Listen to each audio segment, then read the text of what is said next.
Hi everyone, welcome back to my channel. My name is Jasmine and I'm really glad that you're here. So summer is officially upon us, people, and that makes me very happy. Does it just make me happy because it means that we are only half a year away from Christmas?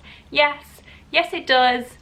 But that's okay. So I am one of those kind of people who tends to read different things depending on the season in a kind of loose sense. So while autumn and winter is the time for curling up with a really fat book and dabbling in some fantasy and rereading a lot of favourite books, summer demands a bit of a different type of reading for me. Summer for me is the perfect time to read literary fiction, to read contemporary stories and stories that are experimentally told, and poetry and books about families and books that you can just fly through. There is no logic behind any of this, it's just what I tend to do. So today I thought I would just sit down with you and talk you through all of the books that I am most excited to read this summer, the books that are my top priority summer reads while the sun is out. Basically all of these books are new releases or even proof copies, so for full disclosure I did get sent all of these, I think, by the publishers.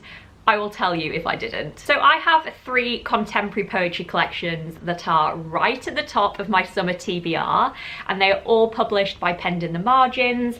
So we have Reckless Paper Birds by John McCullough, Darling It's Me by Alison Winch, and Witch by Rebecca Tamas. I discovered Penned in the Margins last year when I read Spacecraft by John McCullough, which is one of my all-time favourite poetry collections now. It absolutely blew me away, and ever since then I've been wanting to read more by the publisher and I've just fallen in love with them. They publish some of the best contemporary poetry out there and I cannot recommend them enough. So I emailed the people at Penned in the Margins recently and I was like, I love you so much, you're so great, and they very kindly sent me 3 of their newest poetry collections, which I am so excited about. I am so thankful. So Reckless Paper Birds is the newest collection by John McCullough, who I already love.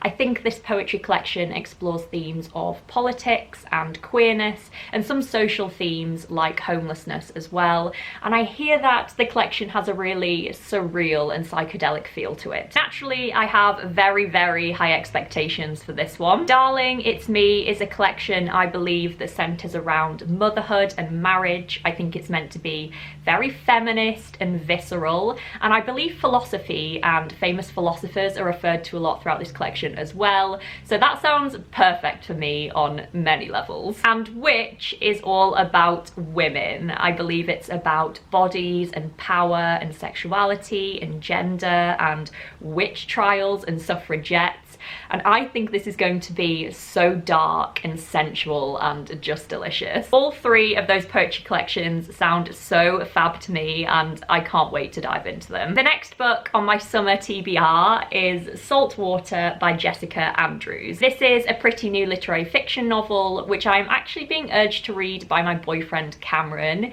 He recently read this and he really liked it, and he thinks I'm going to like it even more than him. And it does sound very up my street, to be fair. He is completely right there. Plot-wise, I don't really know anything about this novel other than it follows a teenage girl who grows up in the northeast of England and then she goes to London for university. I believe the novel is meant to explore themes of class and mother-daughter relationships and growing up. I've heard that this book is pretty unconventionally told, so the narrative is split down into really tiny chapters that actually aren't in chronological order, I don't think, and the writing is meant to be very free-flowing. Cameron told me that the writing in here almost read like poetry to him, which makes me very happy to hear. So I am very excited about this one. Not only does it sound perfect for me in terms of its familial themes and its social commentary and its deep poetic writing, it also comes with a recommendation from somebody who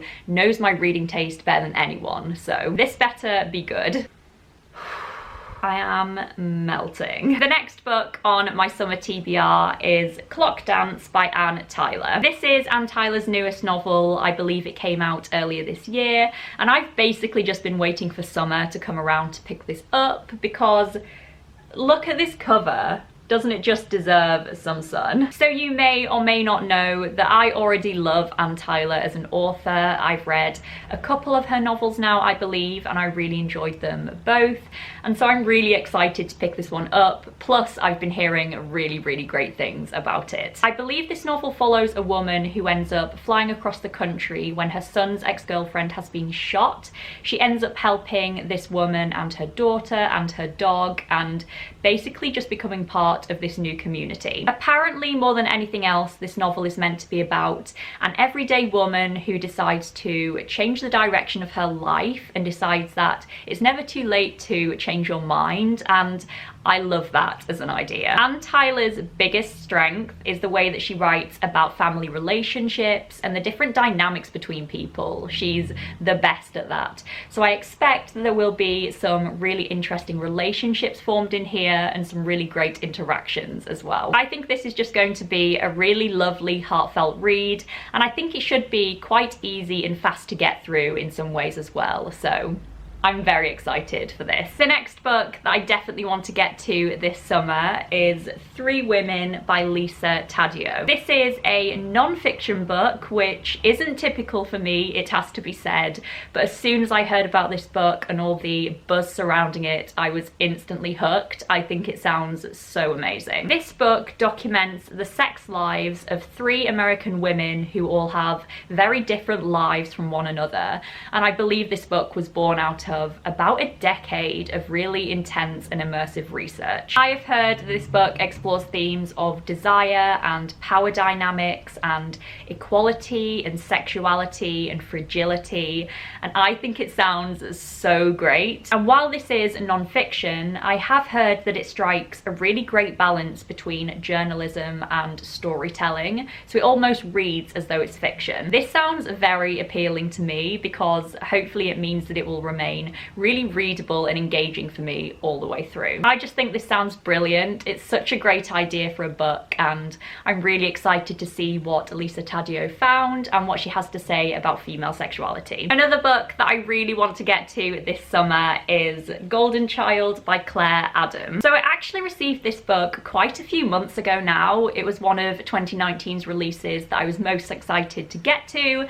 and for some reason I just haven't picked it up yet, so I have to this summer. All I know about this book is that it is set in rural Trinidad, and it follows a man and a father who has two 13-year-old boys who are twins and who are nothing alike one another. One day one of the twins goes missing and the father has to go out and look for him and ultimately make some kind of really impossible decision. I expect this is going to be one of those quite intense reading experiences where the book is quite strange but explores some really hard-hitting themes, and that can be really powerful if it's done well. I've heard that this book is really beautiful but unsettling, it's really human, and it looks at themes of love and betrayal, all of that huge stuff. I don't really know what else to expect from this one, to be honest. I think it's probably best just going into this one not knowing much more about it. All I know is that it's been receiving massive praise since its pub date. I actually think it just won the Desmond Elliott Prize. I might be wrong. I'm very intrigued about this. I need to get to it. And the final book that is on my top priority summer TBR is The Confession by Jessie Burton, and this is due to come out in September. This novel focuses on two storylines, I believe. One is in the 1980s in glamorous LA, when a bold and alluring novelist's book is being turned into a film. The second storyline is in present day, and it follows a woman who is trying to find out about her mother, who gave her up when she was a baby, from this reclusive novelist who was the last person to see her. I was so excited when I heard about this novel because I absolutely love Jessie Burton. I've never actually read The Miniaturist, but I've read The Muse. I read it last summer and I absolutely loved it. It was one of those really lovely, engaging, sweeping storyline, all immersive reading experiences when all you want to do is keep reading, and I want that again. And in many ways, this book definitely does have the Muse vibes. It has the multiple storylines and the female protagonists, and the intrigue in the past that is kind of resolved in present day. But really, I'm just gonna have to wait and see on this one. I've not heard anybody talking about it yet. I don't know how it's going to be received. But I expect this is going to be gorgeous. I'm just really hoping for a really fun storyline and some fab protagonists and really luminous settings. I'm just really keen to get stuck into this one, and hopefully I love it. So those are all the books that are my top priority for reading over summer, over the next few months. I would love to know if you've read any of them, and if you loved them, please let me know and push me to read them. I would also really like to know what your top priority reads are for the next few months. Please let me know what you're really excited about, and we can chat about them down below. I hope you're all doing really well and are enjoying the sun, which is now out here in the UK. If you are in the UK, it's pretty intense today. I think it's going to be like 30 degrees. If you're in hotter parts of the world than here, then stay safe, stay cool, stay indoors, drink a lot of water, and I will hopefully see you all soon with another video. Bye everyone.